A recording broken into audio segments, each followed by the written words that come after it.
ಕ್ಷೇತ್ರದ D K Shivakumar ಮುಖ್ಯಮಂತ್ರಿ ಒಳ್ಳೆ ನಾಯಕರು ಆಗಬೇಕು. ಭಾಳ ದಿನಗಳ ಕನಸು, ಭಾಳ ವರ್ಷಗಳ ಕನಸು ಆಗಲೇಬೇಕು. ಆಗ ಅವರು ನಮ್ಮ ಸೂರ್ಯ ಸಾಹೇಬರು ಹೇಳಿ ನಮ್ಮ ದೊಡ್ಡ ಸಾಹೇಬ್ರ ಹತ್ರ ಹೋಗಿ ಕಷ್ಟ ಸುಖ ಅಂದರೆ ಜನಗಳವರೇ ಸ್ಪಂದಿಸ್ತಾರೆ. ಮತ್ತು ಒಂದು ಕಾರ್ಯ ಒಂದು ತೀರೋಗಿದ್ರೆ ಅಂದ್ರೂ ಸ್ವಲ್ಪ ಅವ್ರಿಗೆ ಧನ ಸಹಾಯ ಆಗೋದು, ಒಂದು ಹೆಲ್ಪ್ ಆಗ್ಬೋದು, ಪ್ರತಿಯೊಂದು ಮಾಡ್ತಿದ್ದಾರೆ. ನಮ್ಗೆ ಬಹಳ ಸಂತೋಷ ಆಗಿದೆ. ಅವರು ನಮ್ಮ ತಾಲೂಕಿನ ಒಬ್ಬ ಶಾಸಕರಾಗಿ ಮುಖ್ಯಮಂತ್ರಿ ಆಗ್ತಾಯಿದ್ದಾರೆ. ಅವರಿಗೆ ಅಭಿನಂದನೆಗಳು. ಒಳ್ಳೆಯ ಆಡಳಿತ ನಡೆಸಲಿ ಅಂತ ನಾನು ಹೇಳ್ತೀನಿ. ಆಗಲಿ ಕಣಪ್ಪ, ತುಂಬ ಸಂತೋಷ ನಮ್ಗೆ. ನಾಳೆ ಬರ್ತೀರಿ ಪ್ರಮಾಣ ವಚನ ತಗೊಳ್ಳೋದು? ಎಲ್ಲಪ್ಪ ನಾನು ಬರ್ನೆ, ಎಲ್ಲಪ್ಪ ಆಗೋದು ಅದು ಬೆಂಗಳೂರು ಬರೋಕ್ಕಾಗಲ್ತ ಕಣಪ್ಪ. ಹೌದು. ಅಮ್ಮ ಏನು ಹೇಳ್ತೀರಿ? ತುಂಬ ಸಂತೋಷ ಸರ್, ತುಂಬ ಸಂತೋಷ. ಎಲ್ಲ ಹೆಲ್ಪ್ ಮಾಡ್ತಾರೆ ನಮ್ಮ ಮಲ್ಲಾಪುರ. ಇಲ್ಲಿ ಆಗಿರ್ತಕ್ಕಂಥ ಒಂದು ಹೊಸ ಬಸ್ ಸ್ಟ್ಯಾಂಡ್ ಇರ್ಬೋದು, ಕೋರ್ಟ್ ಇರ್ಬೋದು, ಮತ್ತು ಇಲ್ಲಿ ಮಾಡಿದ್ದಾರೆ 3 ಕಿಲೋಮೀಟ್ರ್, ಬಹುಶಃ ಜಿಲ್ಲೆನಲ್ಲೂ ಇಲ್ಲ 3 ಕಿಲೋಮೀಟ್ರ್ ಉದ್ದದ ಉದ್ಯಾನವನ ಮಾಡಿದ್ದಾರೆ. ಅವೆಲ್ಲ ಭಾಳ ಒಂಥರ ಹೆಮ್ಮೆ ತರುವಂಥದ್ದು. ನಮ್ಮ ಮತದಾನಕ್ಕೆ ನಿಜವಾದಂಥ ಮೌಲ್ಯನ ತಂದುಕೊಟ್ಟವರು ಡಿ ಕೆ ಶಿವಕುಮಾರ್. ರೋಡ್ಗಳು, ನಲ್ಲಿಗಳು, ಕರೆಂಟು, ಇವಾಗ ನೋಡಿ ಆ ಕಳ್ಳೆಗುಡ್ಡಲ್ಲಿ ಮನೆಗಳು, ಪಾಪ ಎಂತೆ ಮನೆಗಳು ಕಟ್ಕೊಟ್ಟಿದ್ದಾರೆ. ಅವ್ರು ಮರೆಕಾದತ್ತ ನಾವು ಆದವ್ರನ್ನ ಮರೆಕಾದತ್ತ ಸರ್. ನೆನ್ನೆನೂ ಇದೆ ಹೇಳಿದೆ, ಇವತ್ತು ಇದೇನೆ. ಖುಷಿ ಆಗುತ್ತೆ.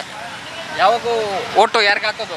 ಅವ್ರಿಗೇನೆ ಹಾಕೋದು ನಾವು. ಅವ್ರಿಗೆ ಹಾಕೋದು. ಎಲ್ಲ ಅಭಿವೃದ್ಧಿ ಎಲ್ಲ ಚೆನ್ನಾಗಿ ಆಗೈತಾ? ಏನು ಸ್ವಾಮಿ ನೋಡ್ರಿ, ನಮಗೆ ಒಂದು ನೆಲ್ಲಿ ಇಲ್ಲ ನೋಡಿ. ಹಿಂಗೆ ಟಮಾಟೆ ಮಾರ್ತಾ ಇದ್ದೀವಿ. ಮಾಡಿದ್ರೆ ಉಂಟು, ಮಾಡದೇ ಇಲ್ಲ ಜೀವನ. ಆಗವ್ರೆ ಗೆದ್ದವ್ರೆ, ಏನು ಬಡವ್ರಿಗೆ ಏನಪ್ಪ ಮಾಡಿಕೊಟ್ಟರು ಹೇಳಿ ನೀವೇನು. ಹಳ್ಳಿಗಳಲ್ಲೆಲ್ಲ ಬಸ್ ವ್ಯವಸ್ಥೆ ಇರಲಿಲ್ಲ. ನಮ್ಮ ಊರಲ್ಲಿ ಮುಖಂಡರುಗಳಾದಂಥವ್ರು ಸರ್ ಹತ್ರ ಮಾತಾಡಿ, ಸೂರ್ಯ ಅವ್ರ ಹತ್ರ ಎಲ್ಲ ಇನ್ಫಾರ್ಮೇಷನ್ ಹೇಳಿ ಕೇಳಾದ್ಮೇಲೆ ಬಸ್ಸಿನ ವ್ಯವಸ್ಥೆಗಳೆಲ್ಲ ಐತೆ. ಸ್ಕೂಲು ಕಾಲೇಜ್ಗಳು ಮಕ್ಳುಗಳು ಡೈಲಿ ಬರ್ತಾರೆ. ಹಂಗಾಗಿ ಬಸ್ಸಿನ ವ್ಯವಸ್ಥೆ ಎಲ್ಲ ಚೆನ್ನಾಗಿದೆ.